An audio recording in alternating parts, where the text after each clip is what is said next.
Hello అండి అందరికీ. రేపు వినాయక చవితి అయితే ఇప్పుడే వీడియో తీస్తున్నానని అనుకోవద్దు. వినాయకుడికి ఈరోజు గొడుగు తీసుకొచ్చాను. గొడుగు చూడండి ఎంత బాగుందో, రేపు పొద్దున్న పెట్టడానికి. అండ్ తర్వాత పాలవెల్లి తయారు చేసామండి. అంటే పొద్దున్నే అవ్వదు కదా ఇదంతానే, అందుకే ముందుగానే తయారు చేసి పెట్టుకున్నాం.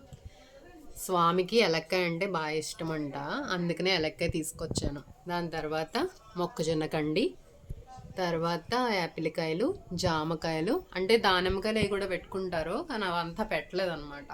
మళ్ళీ బ్యాలెన్స్ అవుతుందో లేదో అని మామిడికాయలు, ఆయనకి ఏవైతే బాగా ప్రీతికరమో అవి నేను పెట్టుకున్నాను ఇందులో.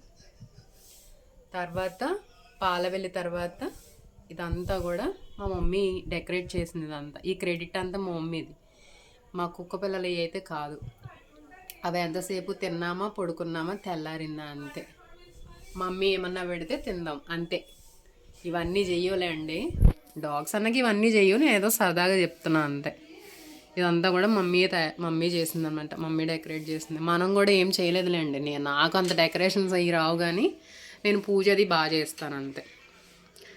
సో ఇవి ఉన్నాయి కదా, ఇవి ఏంటంటే ఇప్పుడు మనం అరటి బోదలు గుచ్చుకుంటాం కదా, ఇవి ఆన్లైన్లో ఆర్డర్ పెడితే ఇంకా వచ్చాయి. ఇంకా దీని మధ్యలో సూదిలా ఉంది కదా, దీని మధ్యలో అరటిబోద గుచ్చుకుని జస్ట్ మనం ఇలా ప్లేస్ చేసుకుంటాం అనమాట. గణపతిని మధ్యలో డెకరేట్ చేసుకుని ఇటు ఒక అరటిబోద అటు ఒక అరటిబోద పెట్టుకుంటాం. రేపు పొద్దున్న మిగిలిన వీడియో మీకు వీడియో తీస్తాను కదా, అప్పుడు మీకు అర్థమవుతుంది క్లియర్గా. చూడండి.